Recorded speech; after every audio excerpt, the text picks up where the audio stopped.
Que a graça e as bênçãos de nosso Deus Todo-Poderoso seja com sua vida. Sou muito grato a você que me acompanha e compartilha os vídeos aqui publicados, os vídeos deste canal.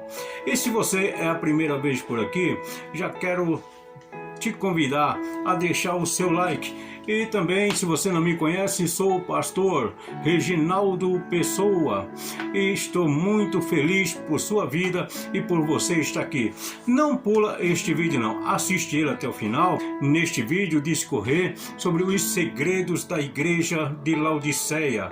O que a igreja de Laodiceia fez e por que ela se destacou entre as demais. Aqui você vai ouvir sempre coisa nova da palavra de Deus, pois iremos mergulhar um pouquinho mais sobre este conteúdo, sobre o conceito bíblico original desse texto. Eu quero compartilhar com você o que está escrito na carta do apóstolo Paulo à igreja de Éfeso, capítulo 6, verso 10 até o verso de número 12.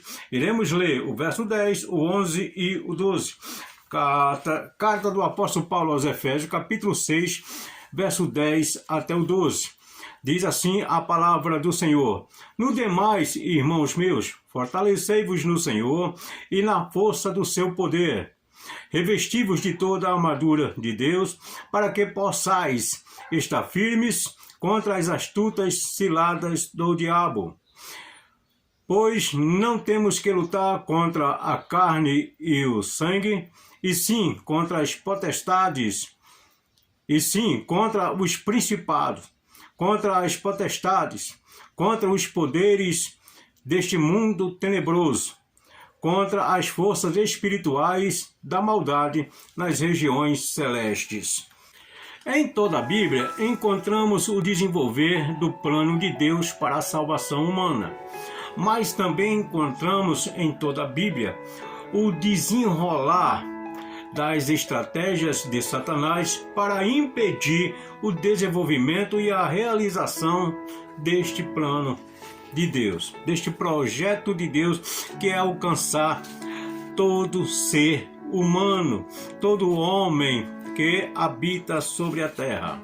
Foi assim desde o início. A inveja de Caim foi a desculpa para inutilizar toda a geração que seria de Abel.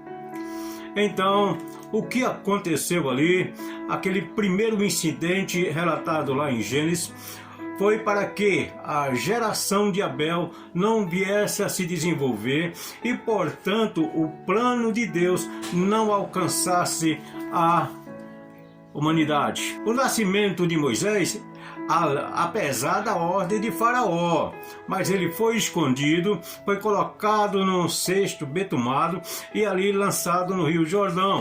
Nós já sabemos a história. E a Bíblia está cheia de vários exemplos do inimigo da alma humana. O inimigo da humanidade, o inimigo do homem, aquele que tomou o domínio da mão do homem lá no Jardim do Éden, sempre desenvolveu algo para atrapalhar, para impedir o desenrolar desse plano da salvação. E também, quando surgiu a igreja, ele não parou, ele continuou com as suas estratégias. E o Antigo Testamento está cheio também de empecilhos que o inimigo fez para impedir o desenvolvimento desse plano. Se você se lembra de mais alguma passagem do texto sagrado, comente aí, deixe o seu comentário e relate sim, porque teve vários impedimentos. Nós não vamos aqui nos aprofundar nesse tema, mas se você desejar comentar, eu quero saber se você realmente conhece a Bíblia, se você realmente lê a Bíblia. Então comente aí, deixe o seu comentário sobre isso. Quando Jesus levou os seus discípulos a Cesareia de Filipe, ele colocou ali para os discípulos: olha, esses altares, estes sacrifícios não são os altares nem os sacrifícios para a minha igreja. Estes sacrifícios e estes altares não são exemplos para aquele que deseja conhecer a Deus, para aquele que deseja agradar a Deus, seguir ou praticar. Quando ele disse, as portas do inferno não prevalecerão contra a minha igreja, ele estava se referindo a toda aquela prática que ali naquela caverna, ali naquele lugar eram executados. Foi, portanto, ele estabeleceu algo diferente. Ele estabeleceu algo diferente. O que estou querendo dizer com isso? Jesus veio ensinar. Ele proclamou ali que quando ele anunciou a igreja, que algumas pessoas iriam viver uma vida que iriam dar corpo à igreja. As pessoas iriam ter um modo de vida diferente daquele modo de vida desenvolvido naquela época, desenvolvido pelas tais práticas ali executadas. As pessoas iriam ter um modo de vida totalmente diferente, e esse novo modo de viver, este novo modo de pensar, este novo modo de conhecimento de Deus iria dar forma à igreja. Hoje eu vejo muitas pessoas vivendo de maneira querendo que a igreja dê forma ao corpo de Cristo, que a igreja dê forma, a igreja estabeleça um modo de vida. Não, a igreja não vai estabelecer um modo de vida. A igreja é para aqueles que já têm um modo de vida estabelecido segundo os conceitos da palavra de Deus. As pessoas, hoje eu vejo que elas estão querendo dizer, eu estou na igreja, e na igreja o modo de vida estabelecido na igreja é para que eu venha viver. Não é bem assim a história, não é bem assim que a palavra de Deus está relatando, mas aqueles que vivem um modo de vida segundo os conceitos bíblicos são estes que dão vida ao corpo de Cristo, que é a igreja. São estes que dão vida ao corpo de Cristo, que é a igreja. Porque o corpo de Cristo não é um corpo morto. Cristo está vivo, e o seu corpo aqui, composto dos membros da sua igreja, composto dos membros do seu corpo, que é a igreja, então este corpo é vivo, é um organismo vivo. E é o modo de vida que vai estabelecer e dar forma a esta igreja. É diferente das teses teológicas, é diferente da teologia, porque a igreja dá corpo à teologia. A igreja dá corpo à teologia. A igreja não dá corpo ao corpo de Cristo. Ela não dá forma ao corpo de Cristo, mas ela dá forma à teologia. E uma igreja sem teologia não passa de um teatro, não passa de um centro de animações. A igreja sem teologia, sem corporificar a teologia, ela é simplesmente um lugar de animação, um lugar de encontro social, um lugar de encontro apenas para negócios ou para lazer. Esta é a grande verdade, é o conceito destas duas palavras. O modo de vida anunciado por Jesus é aquele que está lá em 1 Coríntios capítulo 2. É aquele que discerne as coisas espiritualmente. É um modo de vida no qual a pessoa, devido ao seu modo de vida, devido à sua vida, dele viver a vida de Cristo, ele pensa como Cristo. Não é possível pensar como Cristo sem viver a vida de Cristo.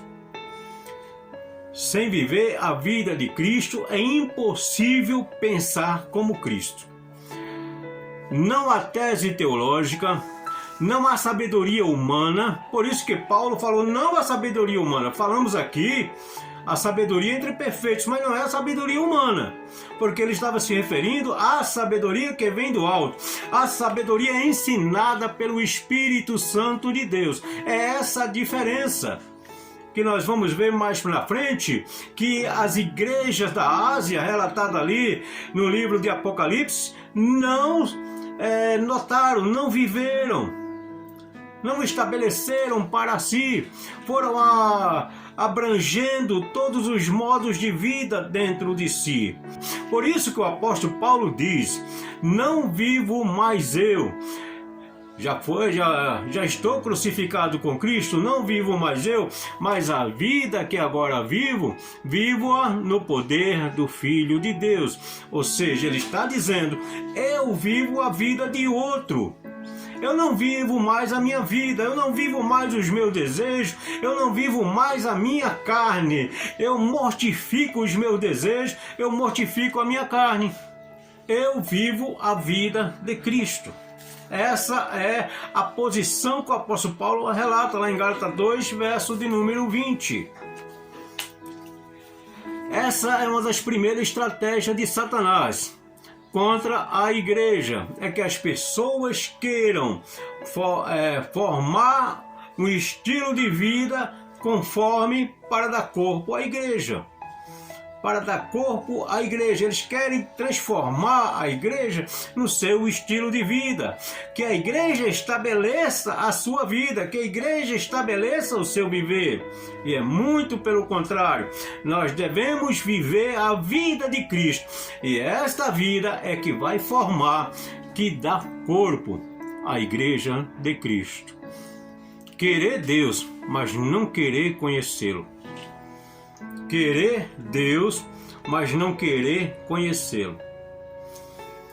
Eu te convido a você comentar, deixar o seu comentário, o que você está achando deste conteúdo. Também já deixar o seu like. Deixe o seu comentário. Se alguém vive a vida de Cristo, você conhece alguém que vive a vida de Cristo hoje em nossos dias. Querer Deus, mas não querer conhecê-lo, é aquele grande perigo de entrarmos em rotina, cairmos numa rotina. Quando a igreja ela cai numa rotina, ela deixa de viver a vida de Cristo. A vida de Cristo que Cristo nos revelou, é uma vida nova a cada amanhecer. O Espírito de Deus, ele tem coisas novas para mim e para você a cada amanhecer. Por isso que Jesus disse: você sente o vento, mas você não sabe de onde ele vem, nem para onde ele vai. Isto é, o vento não tem rotina. O vento não segue uma rotina. Quando a igreja entra numa rotina, ela vai seguir rituais, ela vai seguir protocolos, ela vai seguir uma série de coisas que vai causar a indiferença. Vai deixar este corpo estabelecido por esta igreja um corpo indiferente à palavra de Deus. Um corpo indiferente à palavra de Deus. Por exemplo, quando Deus deu para Moisés as tábuas lá no Monte Sinai, as tábuas de pedra, Deus escreveu em pedra as suas 10 palavras. A palavra mandamento é uma palavra muito rústica. E a palavra mandamento que está relatado em Êxodo capítulo 20, aquelas 10 palavras, elas nos trazem ideia de um relacionamento. Um relacionamento como nós temos relacionamento com Deus. Você não pode ter um relacionamento com uma pessoa simplesmente de protocolo, simplesmente de rotina. Sempre que você vai desenvolver esse relacionamento, sempre algo novo acontece. E é assim o nosso relacionamento com Deus. É de novidades. É com base num relacionamento de um Deus que nos vê a cada instante. De um Deus que nos proporciona a cada momento um novo instante de vida. É esse o nosso relacionamento com este Deus. Um relacionamento baseado nas suas colunas de novidade, de algo melhor a cada instante. Quando nós temos um relacionamento com Deus, nós nos aprofundamos no conhecimento desse Deus e começamos a amar. Quando a Bíblia diz para nós temermos a Deus, eu vou levar a palavra temer para o significado de amar, para o significado de honrar, para o significado de respeitar, de adorar, mas não o significado de ter medo, de aquele terror. Pois esta também é uma das estratégias de Satanás contra a igreja. É apresentar para a igreja um Deus falso. Um Deus que a igreja, as pessoas têm medo, que as pessoas ficam horrorizadas. Eu quero Deus, mas eu não quero conhecê-lo. Por quê? Porque ele é fogo destruidor. Ah, ele é amor, mas ele é fogo destruidor, viu? Você tenha muito cuidado. E esse Deus que a gente tem que ter muito cuidado para chegar perto dele, para ficar no relacionamento com ele, é um Deus meio estranho. Não é o Deus que a Bíblia nos apresenta. A Bíblia nos apresenta um Deus que entregou o seu Filho por nós. A Bíblia nos apresenta um Deus que nos ama. A Bíblia diz sim a respeito daquele que erra, daquele que comete o pecado, mas há uma diferença entre pecado, transgressão e iniquidade. Essas três palavras, Satanás conhece muito bem porque ele é um grande guerreiro também. Ele também tem as suas batalhas e ele batalha contra a igreja.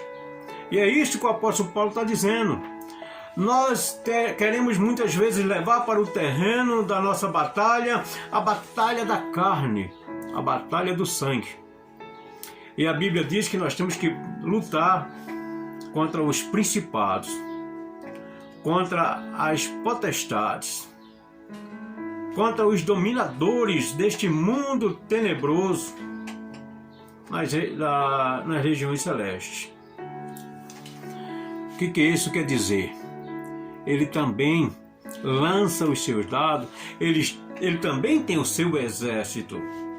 E precisamos atentar para isto, porque ele usa de várias estratégias. E apresentar um Deus carrasco para a igreja é uma delas, onde as pessoas vão começar a correr e a ter medo desse Deus. E o relacionamento vai ficar complicado. E a pessoa, às vezes, porque tem tanto medo de Deus, ele se afasta. Ele vê Deus como um perigo para a sua vida. Por isso que a igreja não pode cair em rotina. Ela precisa apresentar o verdadeiro Deus para o seu povo. Não formar estilo de vida, mas ensinar o conceito bíblico do estilo de vida que Cristo assim nos ensinou. Quando a igreja entra em rotina, ela fica indiferente com a palavra de Deus e acontece várias coisas que aconteceram nas 7 igrejas da Ásia. A primeira, ela abandona o primeiro amor, porque ela está numa rotina. Ela abandona o primeiro amor, ela faz igual à igreja de Éfeso, a qual o apóstolo Paulo estava escrevendo esta carta.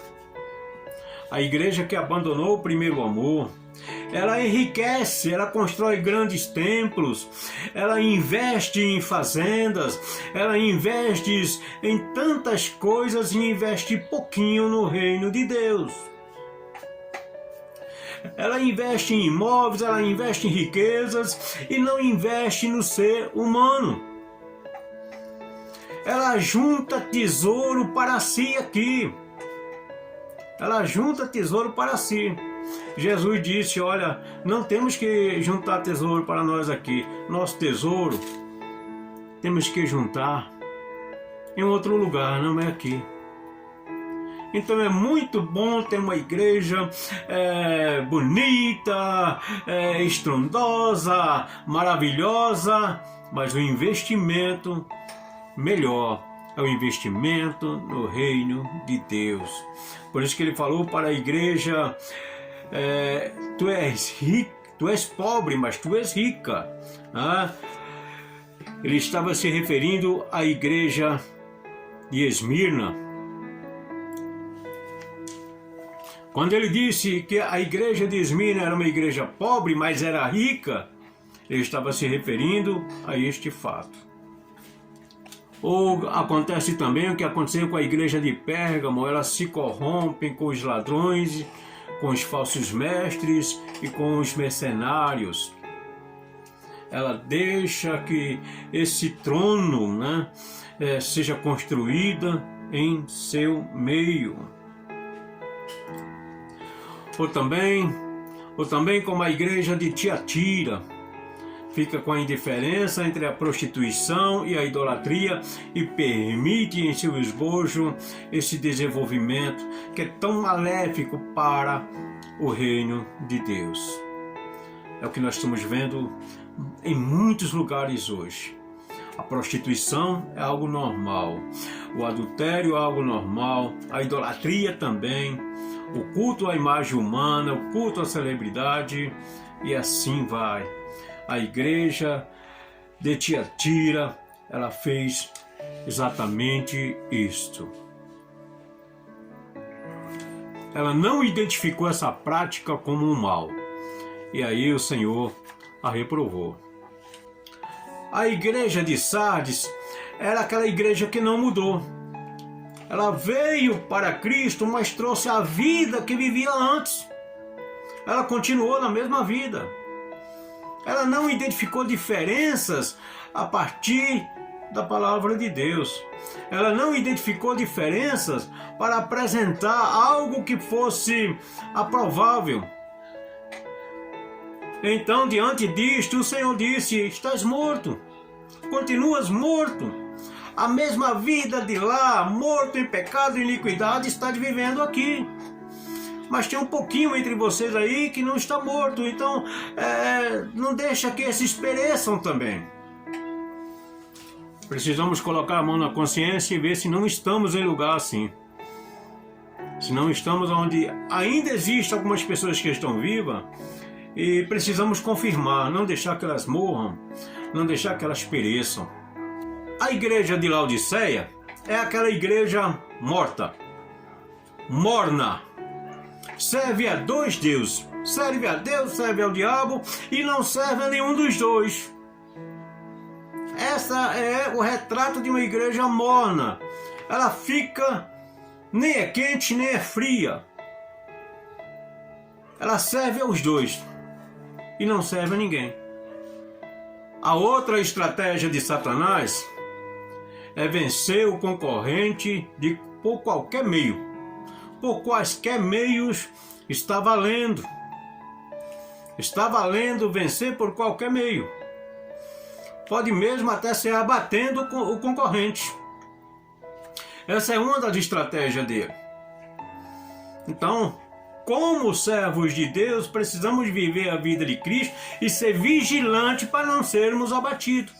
Por isso que o apóstolo Paulo vai discorrer em várias ferramentas que nós devemos usar, como capacete, couraça, espada e tudo mais. Porque precisamos estar prontos e não permitirmos que sejamos abatidos ou feridos pelo inimigo. Este é um dos segredos desta carta do apóstolo Paulo. O medo. O medo é uma das estratégias de Satanás que ele tem muito usado, colocando às vezes nas pessoas o medo de ficar doente, o medo de morrer, o medo disso, o medo daquilo. Como disse, ele é um batalhador, ele entende de batalhas.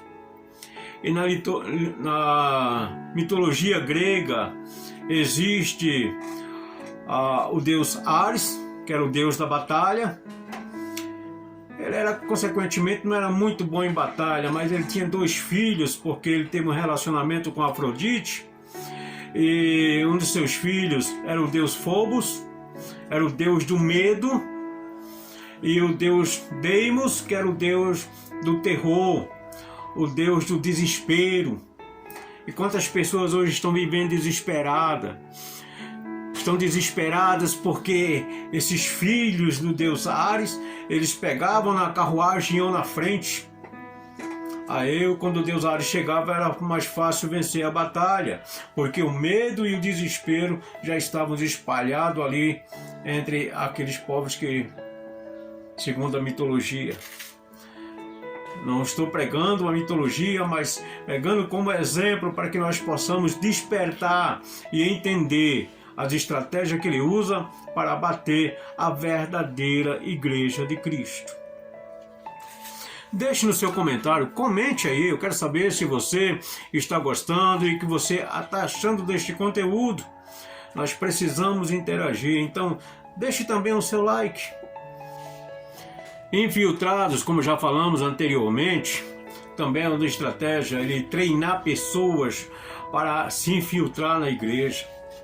O inimigo ele tem uma audácia muito grande para treinamentos, e ele treina pessoas que vêm para cá, entram, se convertem, as pessoas acreditam, dão ótimos testemunhos, galgam cargos, altos cargos, são diáconos, são cooperadores, firmes, persistentes ali, são presbíteros, são evangelistas, são missionários, são pastores presidentes, pregam maravilhosamente bem, fazem milagres, são infiltrados, têm um relacionamento com Deus de fachada, não é com Deus, mas as outras pessoas pensam que tem um relacionamento com Deus, porque vê atos, vê atitudes às vezes dignas de louvor.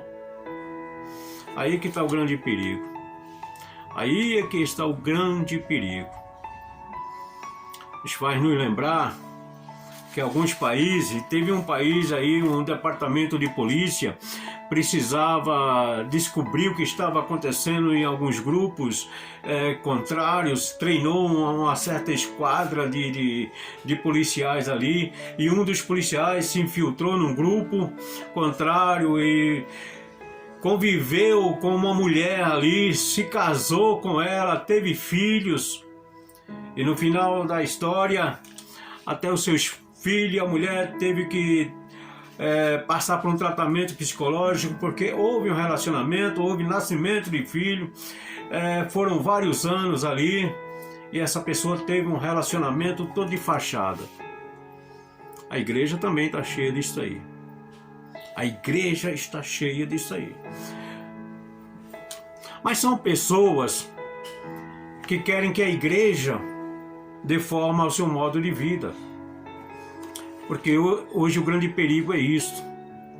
O grande segredo é este. A minha vida é que vai dar forma à igreja. Não é a igreja que vai dar forma à minha vida.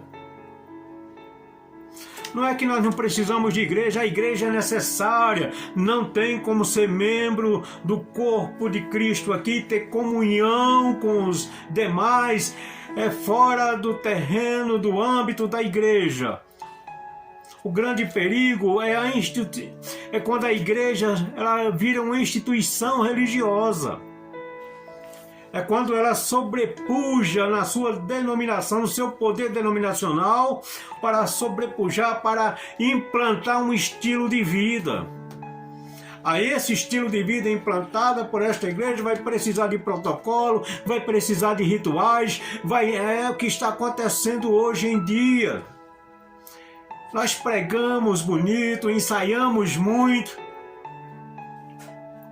Às vezes, tem lugar que as pessoas pulam tanto, choram tanto, se alegram tanto, que quando termina o culto não lembra mais de nada.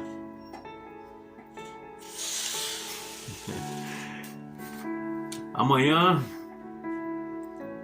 eu vou fazer isso, enquanto está no culto. No outro dia, não lembro o que foi pregado ontem. Sei que foi uma bênção, foi uma maravilha, foi um poder. Que poder é este? Que permanece só naquele momento, só naquele instante. A palavra de Deus ela é permanente. Ela é viva e eficaz. Ela faz, ela não volta para mim vazia. Foi isso que Deus falou e é isso que Ele fala na sua palavra. A minha palavra ela vai e ela faz o projeto para o qual ela foi lançada, para o qual ela foi dirigida. Essa é a eficácia da palavra de Deus. O segredo da igreja de Filadélfia. A igreja de Filadélfia, ela identificou tudo isso que as outras não identificaram. A igreja de Filadélfia, ela identificou tudo isso que as outras não identificaram. E ela fechou a porta. Ela não deixou penetrar dentro do seu terreno, da sua vivência, do seu modo de ensinar, dentro da sua teologia, que ela deu corpo a essa teologia. Ela não deixou o mundanismo entrar. Por isso que Jesus disse: eis que ponho diante de ti uma porta aberta que ninguém pode fechar. Porque ela fechou a porta para o mundanismo, ela fechou a porta para as heresias, ela fechou a porta para os falsos mestres, para os ladrões, para os mercenários. Ela não se preocupou em ser uma igreja rica. Ela não se preocupou em ser uma igreja que ostentasse, uma igreja de ostentação.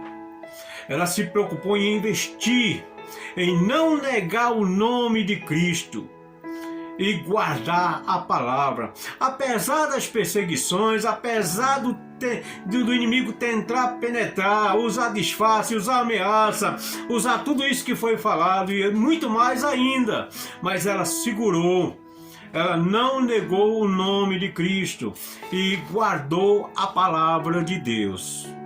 Ela guardou o maior tesouro que aquela igreja tinha, ela guardou. Por isso que Jesus disse: olha, guarda o que tens. Guarda o que tens, para que ninguém tome a tua coroa. Porque ela soube guardar o seu tesouro, a palavra de Deus. Precisamos viver de acordo com os conceitos bíblicos para sermos parte do corpo de Cristo. Somos embaixadores do reino de Deus, então, portanto, vivamos como tal. É o convite que neste momento eu te faço. Vamos viver conforme o Espírito de Deus nos ensina e nos conduz. Vamos amar e aguardar a vinda do Cristo. É este o convite que eu faço para você. Vamos olhar para a palavra de Deus, olhar para os acontecimentos que estão no mundo e ficar firmes. Isso aí não pode nos colocar medo. Não pode nos colocar medo, porque o nosso Deus, o nosso Senhor Jesus Cristo, Ele vai voltar. Vamos amar a sua vinda e esperar a sua volta, louvando e enriquecendo e representando o reino de Deus aqui, pensando como Ele, pensando como Cristo. Que o Senhor Deus abençoe sua vida. Você que esteve comigo até aqui, se não é inscrito no canal, te convido, mais uma vez, se inscreve no canal, deixa o seu like e te espero no próximo vídeo, se o Senhor assim permitir.